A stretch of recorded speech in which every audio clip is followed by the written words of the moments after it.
So once again welcome to profit Laddu. तो आज मैं यहाँ पर हूँ एक कंपनी आलोक इंडस्ट्रीज लिमिटेड का इन डेप्थ एनालिसिस करने के लिए, और ये एनालिसिस मैं कर रहा हूँ अपने एक व्यूअर्स की रिक्वेस्ट पर, जिसमें जान लेते हैं सबसे पहले कंपनीज को। जो कंपनी आलोक इंडस्ट्रीज है वो टेक्सटाइल मैन्युफैक्चरिंग में काम करती है, कॉटन और पॉलिस्टर सेगमेंट में डील कर रही है कंपनी, ठीक है जी। उसके बाद में ये पैकिंग एक्टिविटीज में भी है, चाहे वो लेदर है या अदर एपरल प्रोडक्ट्स भी हैं अगर। उसके बाद में क्या है कंपनी के बारे में कि कंपनी जैसे प्रोडक्ट्स का अगर उसके पोर्टफोलियो देखें तो एसेसरीज है, शॉपिंग बैग्स है, ये है हैंकीज हैं, हैंकरचीफ है, इवन एपरल फैब्रिक्स है, वूवन फैब्रिक्स है, निटेड फैब्रिक्स है, या कॉटन है, ब्लेंडेड यार्न है, एम्ब्रॉयडरी है, निटेड गारमेंट्स हैं। तो यही सारी चीज़ें हैं, चाहे बेड लिनन है, टेरी टावल है, पॉलिस्टर है। तो ये सारी चीज़ें हैं इसमें डोमेस्टिक इनकी जो सेल्स है वो 83% है, 17% इनका जो है वो एक्सपोर्ट्स है। तो देख लेते हैं सबसे पहले कंपनी ने क्या किया था एक्सपेंशन के लिए। 2004 से 13 तक एक डेट लिया था, जिससे 2017 तक ये जो डेट है 30,000 करोड़ हो गया था कंपनी के ऊपर। उसके बाद में क्या किया, जो रिलायंस है और जेएम फाइनेंस है, उन्होंने एक जॉइंट वेंचर के तहत इस कंपनी को खरीद लिया 2019 में, और जिसमें रिलायंस की जो हिस्सेदारी है वो लगभग है, रिलायंस की हिस्सेदारी 40% है, और जिस जेएम फाइनेंस है उसकी हिस्सेदारी लगभग 34.99% की है, ठीक है जी। उसके बाद में क्या है कि जो कंपनी है हैज द हाई डेप्ट ऑफ 26,000 करोड़। फंड रेज करने के लिए उन्होंने 3,300 करोड़ से non convertible cumulative redeemable preference shares launch किए कंपनी के इन द कंपनी में। फोकस करती है widening its markets in the increasing focus of Asia और अदर कंट्रीज जैसे अफ्रीका वगैरह की कंपनीज को ये अपना जो बिजनेस है वो एक्सपेंड करना चाहती है। बाकी कंपनी अगर इतनी अच्छी है यार, दो लोग जो जेएम फाइनेंस और जैसे रिलायंस इंडस्ट्रीज है उनकी अगर कंपनी में हिस्सेदारी है तो कंपनी बढ़ क्यों नहीं रही है, इस कंपनी में कमी क्या है, तो वो सबसे बड़ी चीज़ है। तो सबसे पहले हम इसका चल लेते हैं हम इसके मार्केट कैप की ओर। यहाँ पे मार्केट कैप पे देखें तो 7,622 का मार्केट कैप है, यानी कि एक मिड कैप कंपनी है। स्टॉक का पीई इन्होंने दे नहीं रखा है, ठीक है।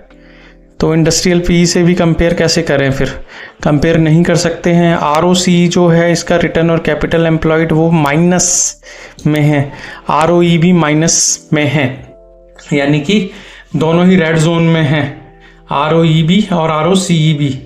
बाकी इसमें पॉजिटिव चीज़ क्या है कि प्रमोटर्स होल्डिंग जो है वो इसकी पॉजिटिव है, और डेट टू इक्विटी भी इसमें दे नहीं रखा है पूरी तरह से। पैग रेशियो भी मिसिंग है कहीं ना कहीं पे, या प्राइस टू बुक वैल्यू भी मिसिंग है कहीं ना कहीं पे, ठीक है। इसमें सबसे पॉजिटिव चीज़ तो एक ही है कि इसकी जो प्रमोटर होल्डिंग है वो 75% की है, ठीक है जी। बाकी इसमें आरओसी आरओई वगैरह कुछ खास है नहीं। बस मैं इतना बताना चाहता हूँ इस स्टॉक के थ्रू कि क्या इसमें कभी बाहर आ सकती है, तो उसको देख लेते हैं।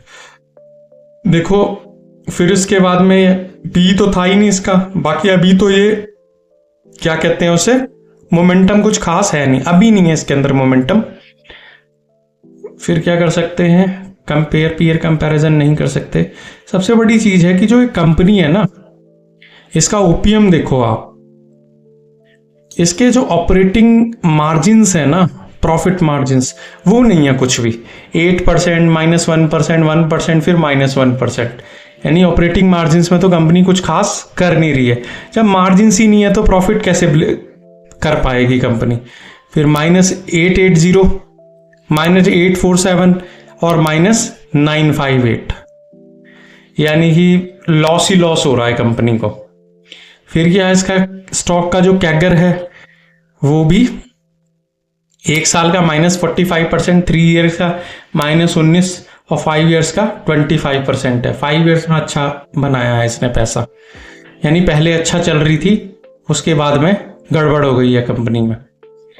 बाकी इसमें जो सबसे बड़ी चीज़ है, चलो CWIP बढ़िया है इसका, वैसे 15 से 18 करोड़, 18 से 35 करोड़ का किया है इन्होंने।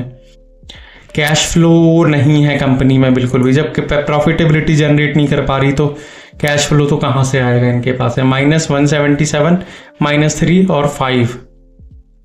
उसके बाद में रेशोज वगैरह तो जो भी हैं देख लेते हैं। देखो सबसे बड़ी चीज़ क्या है इस स्टॉक के अंदर, इसका शेयर होल्डिंग पैटर्न जो अच्छा है। शेयर होल्डिंग पैटर्न प्रमोटर्स के पास में कहीं ना कहीं 75 हैं, और प्रमोटर भी दोनों दिग्गज जिसे कहते हैं ना। रिलायंस इंडस्ट्रीज अपने आप में बहुत बड़ी कंपनी है, मोटा भाई जहां एंट्री लेते हैं बस डिस्टर्ब कर देते हैं चीज़ों को, डिस्ट्रप्टर कहा जाता है उन्हें इंडस्ट्री का। और इसमें GM फाइनेंस जो फाइनेंस के सेक्टर का भी बहुत बड़ा इंस्टीट्यूशन है, उसकी भी 2.38 की हिस्सेदारी है, FIIs की हिस्सेदारी भी है और उसकी भी हिस्सेदारी भी है। बाकी जो DIIs है वो भी 0.41% की है, और पब्लिक इसमें 22% की हिस्सेदारी है। तो ओवरऑल देखें जो को कंपनी का शेयर प्राइस नीचे है बिकॉज कंपनी में कोई कमी है, ठीक है, इसीलिए शेयर प्राइस नीचे। अगर कमी नहीं होती तो शेयर प्राइस ऊपर होता ना इसका।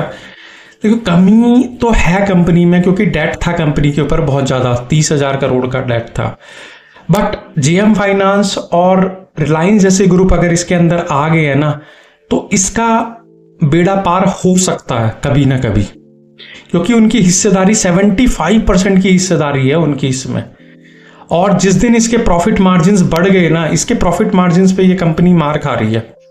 जिस दिन इसके प्रॉफिट मार्जिन्स बढ़ गए, ये कंपनी बहुत आगे दिखाई देगी, जो मुझे लगता है, जो मेरा इसमें ओपिनियन है फंडामेंटल को लेकर। बाकी इसके थोड़ा सा ट्रेंड एनालिसिस भी कर लेते हैं।